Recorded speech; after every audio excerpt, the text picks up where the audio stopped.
Okay, so hi, this is my video number 3, and I'm actually super excited and proud that I was able to keep up a habit for 3 whole days. I know it sounds like nothing, but for me, being able to do something consistently is very, very difficult. But yeah, I'm glad that I'm able to leverage something like my love for personality typing to help me with, the other things that I might not want to force myself to do, which is like to speak on camera or, just my low blast tendencies.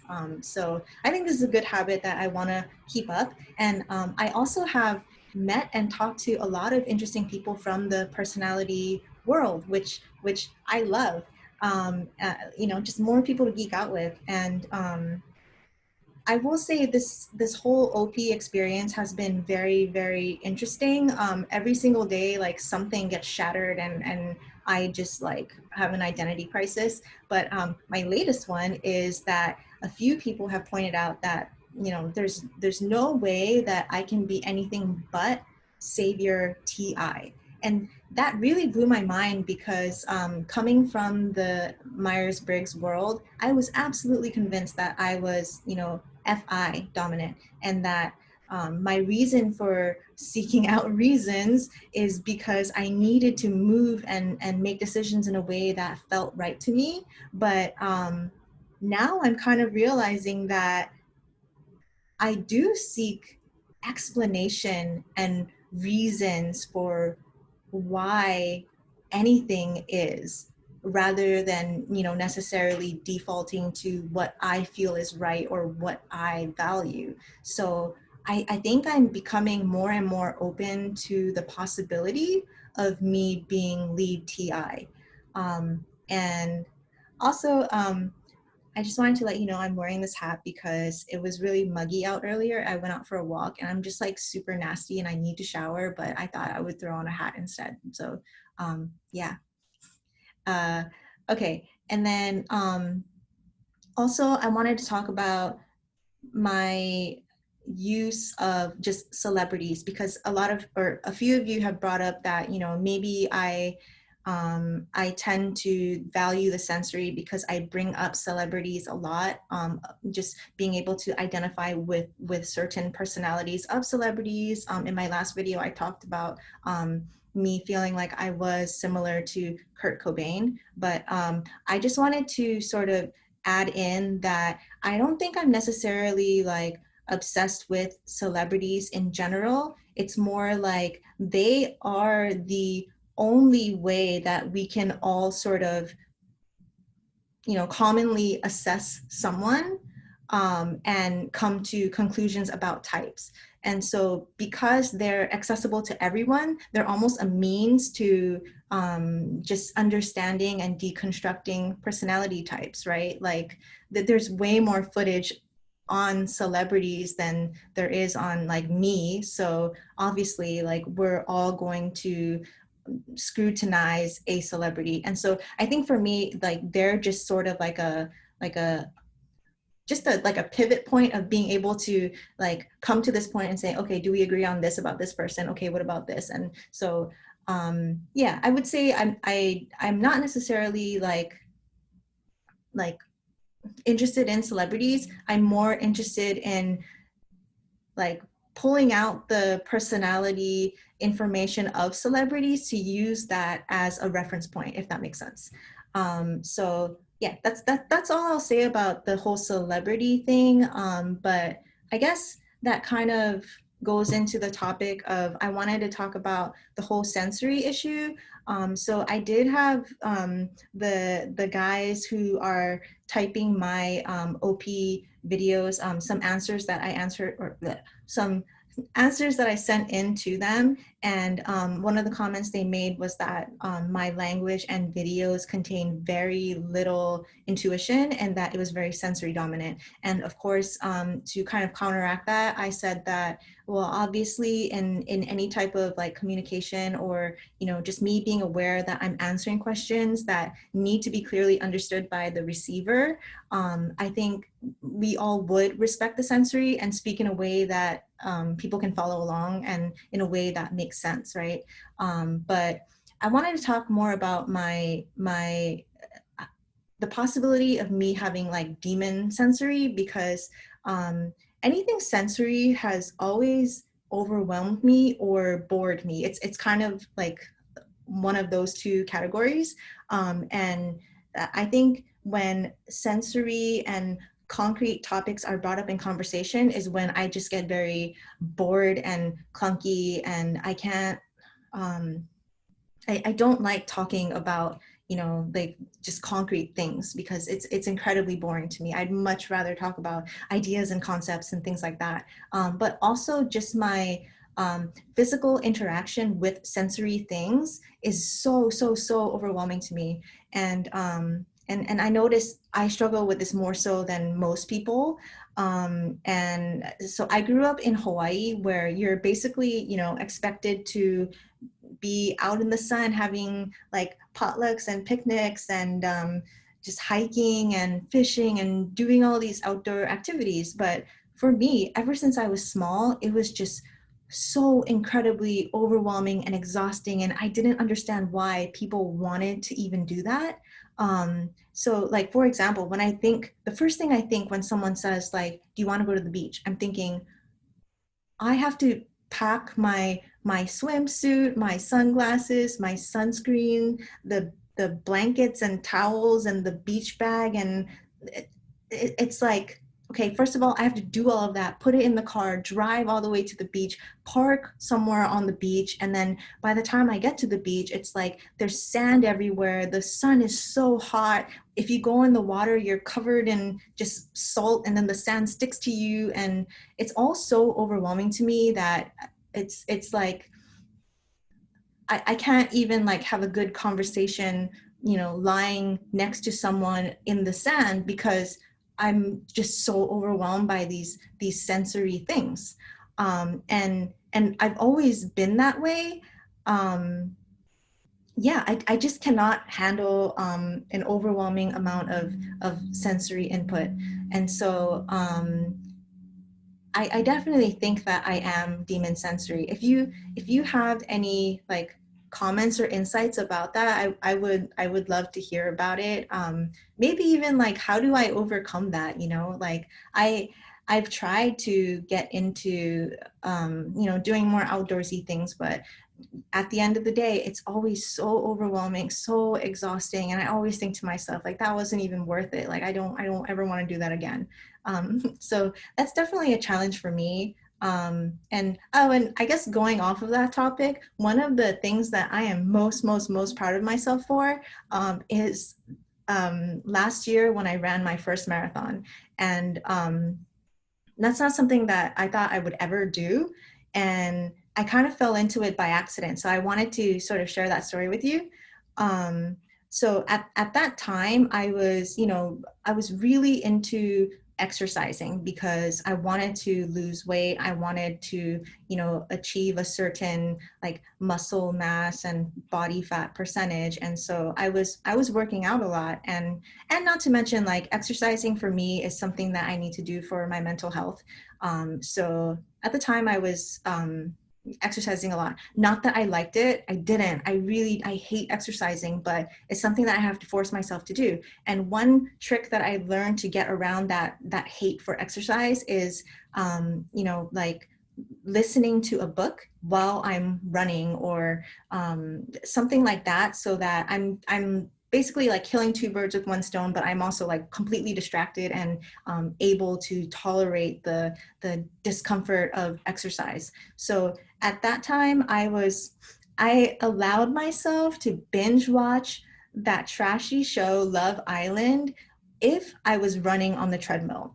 And I don't know if you guys have ever seen that show, but it's so trashy, it's so stupid, but it's so addicting. And so like at that time, I would binge watch like maybe 3 shows while running. And it got to a point where I realized, well, thanks to my Apple Watch, that there were some days where I was clocking in 10-mile runs, and all without really realizing it, right? And so when I brought that up to my husband, he said, I'm pretty sure you could probably run a marathon, and the marathon is in like 2 or 3 months. And I said, like, oh, really? Like, should I sign up? And he was so supportive about it. He was like, yeah, you should absolutely do it. Like, I don't think like you're not going to have any trouble with it. And I think it was his confidence that really kind of got me excited. And I thought, oh, he really thinks I can do it. Maybe I can do it. And so I decided to sign up, and I started like, you know, training and doing the long runs and everything. But I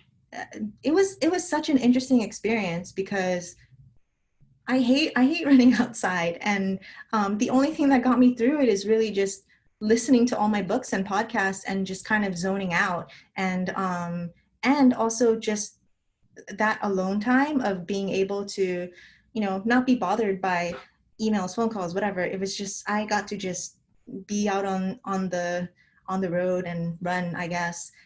So yeah, so last year in December, I ran my very first marathon, the Honolulu Marathon.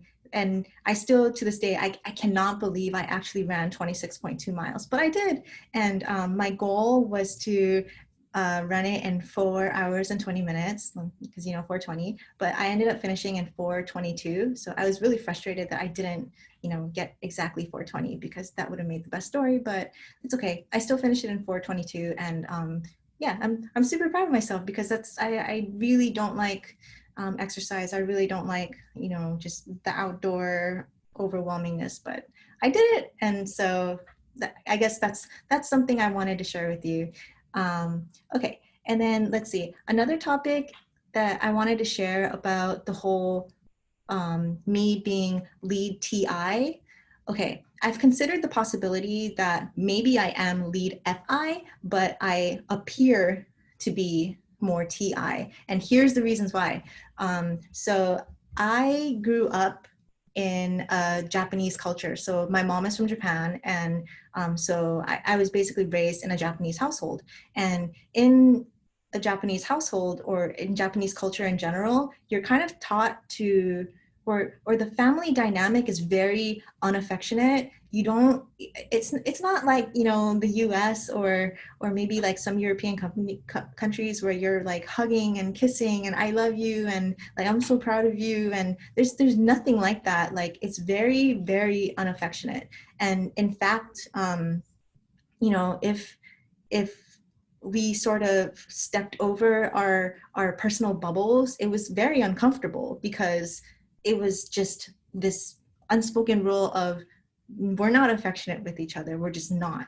And so that could be a reason why I tended to suppress my feelings and come across as more TI now. So that's just something that I wanted to throw out there as a possibility. And another thing too is that so because my mom is Japanese, her second language is English, and I spoke Japanese until I went into kindergarten. And once kindergarten started, English just basically took over as my primary language. And so because, you know, as my brother and I got older, you know, and more intelligent, I guess, our conversations around the dinner table were mostly with my dad, because he speaks English, right? And my mom doesn't. So unfortunately, I feel bad, but she wasn't really able to follow along with us as we got older. But anyway, my point is, my brother is for in Myers-Briggs, he's a classic INTP. So he would be, that would make him TINE, right? In Myers-Briggs. And my dad, he is a classic ENTP, which is basically flipped. So he is NETI. And so if you put us all at the dinner table together, it was just, we were always like back and forth banter, debates, hypothetical situations, ideas, business ideas, ideas on top of ideas. And he is an entrepreneur. And so we were always talking about ideas and business ideas and just like cracking jokes. And so it was like all of our savior NEs that were really, you know, like meshing well with each other. And but because they also have lead TI, I'm wondering if that's why I respect and understand TI so much, like subconsciously, and that's why I tend to come across as TI rather than FI. That's just a theory I have. I mean, you know, like obviously it is entirely possible that I am also TI. I'm not sure. But again, I will mention that I was just entirely convinced that I was FI and E for so long, maybe like close to 10 years now. And I don't know, I guess like in my family, my brother and my dad are the thinkers, like logic, and me and my mom are the feelers, and we're emotional. And I am very emotional, but it's funny because it doesn't really come across in person because it is something that I suppress because it's so personal to me. But I will say that my brother, who is a lead TI, he's an INTP, we are so different. He has a very hard time accessing any type of feeling or understanding emotion at all, versus I am far more emotional and have a harder time understanding just logic and logical thought processes.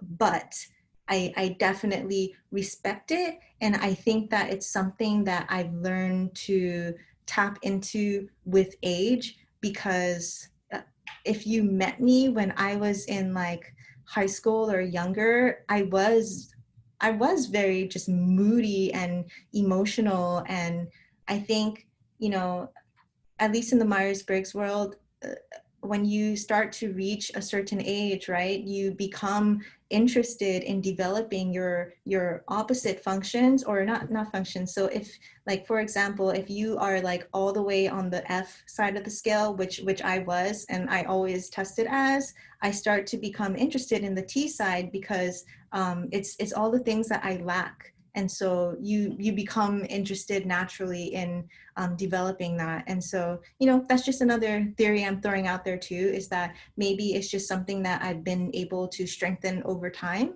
I don't know. And yeah, at this point, I don't really care. I know that this process of figuring out my type is gonna take a while, and I think I'm okay with that, because I would much rather, you know, take that time and figure it out, and even not know, than to put all my eggs in one basket and to firmly believe the wrong thing, right? And so I'm okay with that. I'm okay with that. I think a few days ago, I definitely had a whole identity crisis about this, but I've reached a point where I'm okay with not knowing, and I know that this period is going to stretch on for a while, and I'm okay with that. Okay, so last thing I wanted to talk about is my demon FE and how it relates to my fears of becoming a mother. So I guess to start that off, like, well, first of all, I've never really been a baby person. I feel like all of my friends, most of them already have kids already, but they always had that whole baby fever where, you know, they want to be a mother, or like they love baby. Like I never ever had that, still don't. I much prefer, you know, animals and dogs and stuff. But anyway, that's besides the point. So I guess I've never felt ready to become a mother. And I guess in expected TI form, here are the reasons why, right? So I mentioned that I wanted to relate it to my demon FE. And so to kind of explain that, I think that ever since I was small, I've been very aware that I'm completely separate from the tribe. And it really is a love-hate thing, right? Like there's a part of me that loves that. Like I don't ever want to, you know, be part of that sheep mentality or like that conformity of societal thinking, right? And I love that, like I can just kind of like, you know, a big fuck you to them and do whatever I want. So there's that part of me, but then there's also that part of me that resents the tribe because they're so close-minded, and because you know, it's like group mentality, and like who cares, right? But there's also that side of me that resents them, maybe because they don't include me, or because they alienate me, or because they ostracize me. So maybe there's that kind of dynamic going on too. But I think I have good reasons to believe that I do have demon FE. I've never ever felt like I've related to the tribe at all, and I think a lot of my fears of having a child, and this might sound weird, but I'm also terrified of having a child who is lead FE, because I can't imagine having a child who is sheep mentality and conformist, because I don't think we'd get along, and I don't think we'd understand each other. And the possibility of having that type of tension in the home and not being able to like truly see eye to eye and connect is absolutely terrifying to me. Like to think of that possibility is almost enough to make me not want to have a child, because that risk is there. Um, and these thoughts used to plague me a lot more before. I think I've gotten a little more like accepting of the whole child thing, but that was a very, very big fear of mine. And you know, not to mention that the whole tribe thing, I think society expects me as a woman to get married and then have a child, right? And the fact that society expects me to do that is almost like, fuck you, I don't want to do it because you're expecting me to and you're forcing it on me, and I don't want to do that. So there's that dynamic as well. And because I'm so disorganized and barely able to take care of myself, I feel like I just feel overwhelmed thinking about like, how am I going to take care of an offspring, right? Like all the it's another mouth to feed, and more groceries and more dishes and more transportation to different things and diapers, and all of that is so overwhelming to me, like in a sensory way.